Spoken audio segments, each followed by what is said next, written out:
do have a question though for both of you as well. Does the chainsaw gag still work?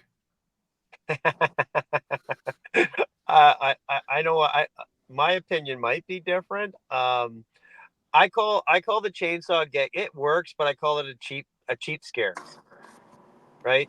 So it startles people, but that's not my passion, and to just startle people. That's like me going behind you right now with an air horn and blowing it in your ear. It is loud, it startles you, but now I just don't let go of the air horn, and after a while it just annoys you. That's how I look at it. I'm one of the nerdy Halloween people that actually travel all throughout North America. I've been to haunted houses.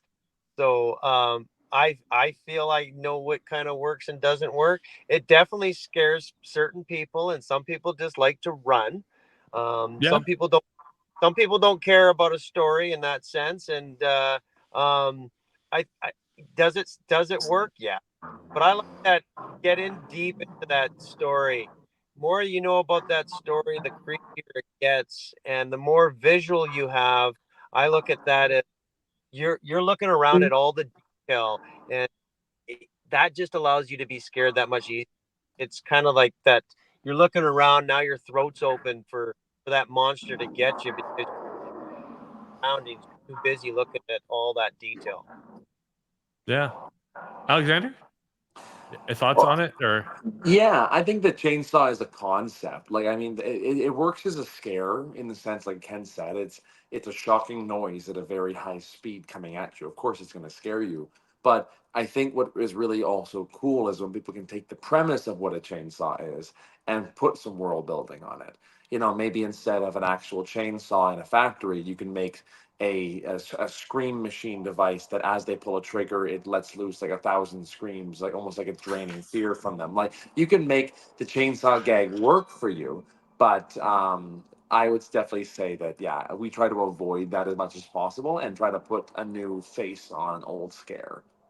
I have a confession to make. I ran the chainsaw briefly at the place I worked at. I had to go in the parking lot between things I was doing and just run it and scare people. And It I found a works. very interesting reaction above all others, and that's going to lead into our next topic.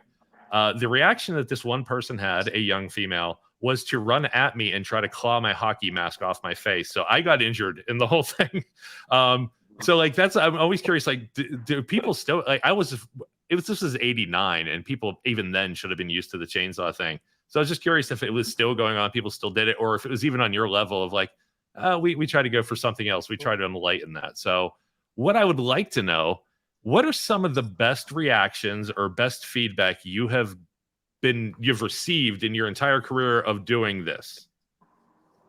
For both of you, obviously. Sorry. I'll let Ken start on that one.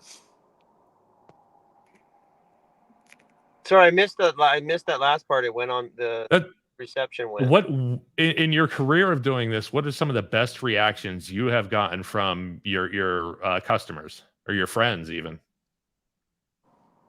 Best reactions? Oh God.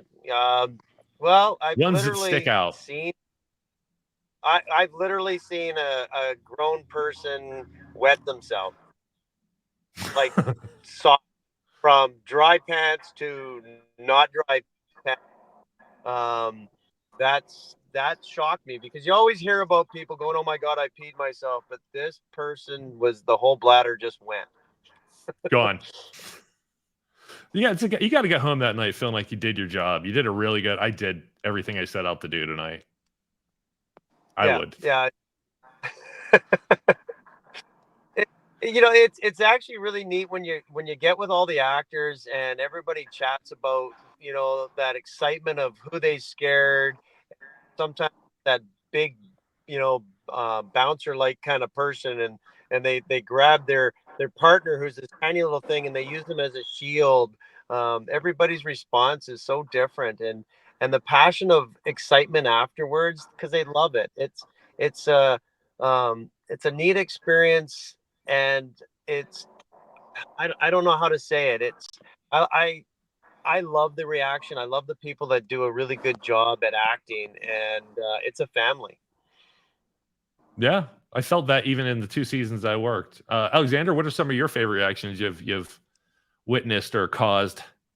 Well, one of the things I always like to do is I get in full regalia. Like it's kind of a when kind of me just kind of enjoy the costume and mask approach when it comes to just getting on the ground floor and scaring the crap out of people. It's also good for like the employees to kind of just see because then you're in the mud with them. You're not sitting Yeah, heck anywhere yeah. besides the dirt. And I think that one thing I always would do is I'm a creature actor first, and so I would always play very distorted creatures and with strange voices that would kind of bend people's perceptions. And it was always one where I kind of played a Jack Torrance individual at the Scariest Core Maze, and it was down a long hallway, one where the door closed behind them, and then the lights went on slowly as it approached me.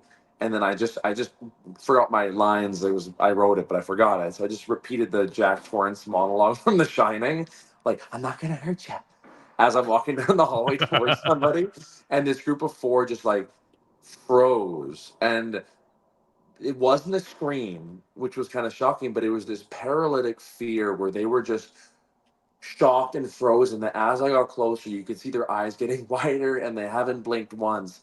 And then I finished and then I raised my axe and someone just literally just passed out. They went, and then they just fell and I thought I killed them. So we had to get the first aid person in there. Congratulations. Yeah. Literally. And then when their friends saw them go down, they just screamed and then they turned around, but they all hit their face on the wall. So it was kind of like it was a very funny moment. Um, and that was always the top one until I think last Sunday, where I scared someone. I played a butcher character in the Haunt, where I just was this mutant kind of clicking, like, going through. And this gentleman, I heard a little, and I heard like a poop, like a little toot noise, like almost like a fart. And then and then my character was doing this thing, was like, and I was dry inhaling to get that effect. And I Oh went no. right up to him to get this close. I'm like, I had to play it off that I walked in the other room because he shot himself. I mean, So you just have the best luck. I think so. I can Oh, I play uncomfortable very well. Yeah, that's awesome. I never got you guys. You guys definitely are pros. I never got anywhere near there. I've had people scream in disgust, scream in horror. I had somebody attack me. I just said, "You guys are killing it." I love the stories. I had to ask that. So the one thing I have to get on, and people are watching this might want to know what efforts do you take to keep your not only your customers safe but your cast and crew? How do what are the things you have in place to keep them safe? Outside of the rules of touching with bracelets and all that. Yeah, it's a multi-stage process. It comes from when the guests first enter the property, what they kind of get in their waiver, rules of the road, no lewd, crude, or rude. No, we can touch you. If you have the green band, you can't touch us. You repeat it. They get to the lineup, you repeat it again. The rule video, you repeat it again.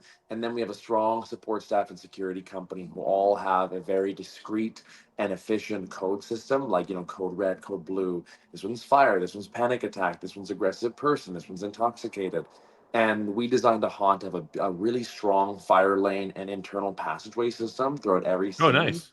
So Yeah, that yeah. I've worked at haunts where literally an issue happens, you have to go through the whole house just to get somebody out who's having an emergency or has been hit by a really disgruntled guest. So we designed that from day one to be extremely safe so that all of our guests and staff can be removed, dealt with immediately within like less than 1 minute. That's awesome. Yeah. Yeah. Whenever you guys are casting, cast or crew, any level, when does that process start, and what do you look for in somebody that you want to work with doing this? I mean, from like uh, the first year actor slash we were kids. I'll call them kids sometimes. All the way to your third in charge.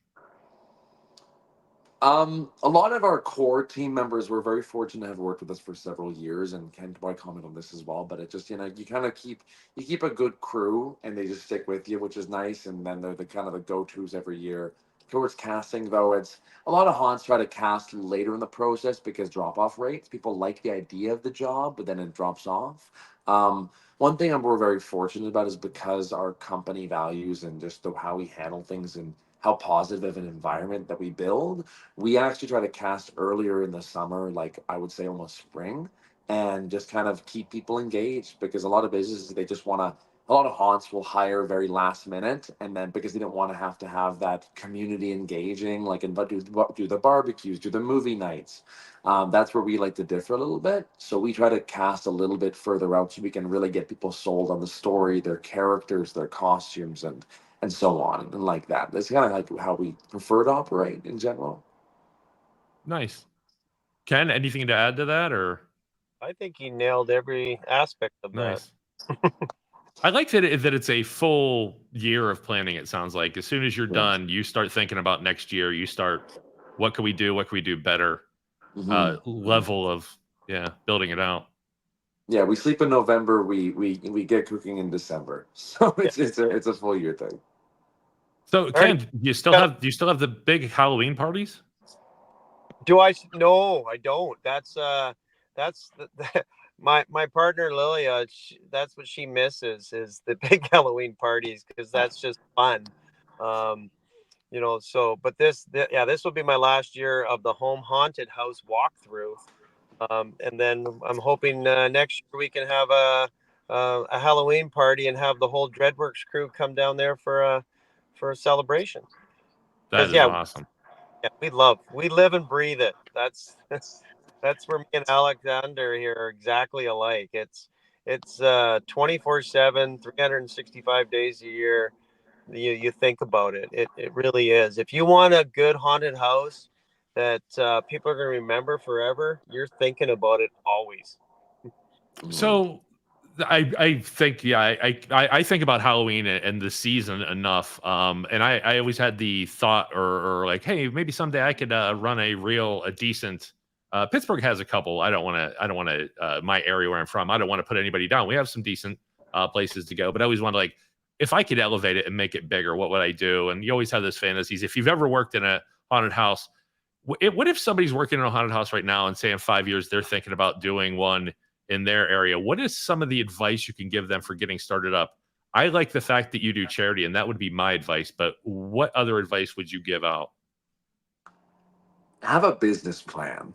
I think a lot of haunters in general will just kind of focus on like the creative, but I think that a good haunted house is one that is strategic. You understand your market, your competition, what you're offering, what you're selling. Does the consumer want it? It's like in the film industry, if one of the best advices that I ever got from like someone at Netflix was, your idea is great, but you don't even know what I want. So I could go and sell you peanuts, and you're either allergic or you only like cashews.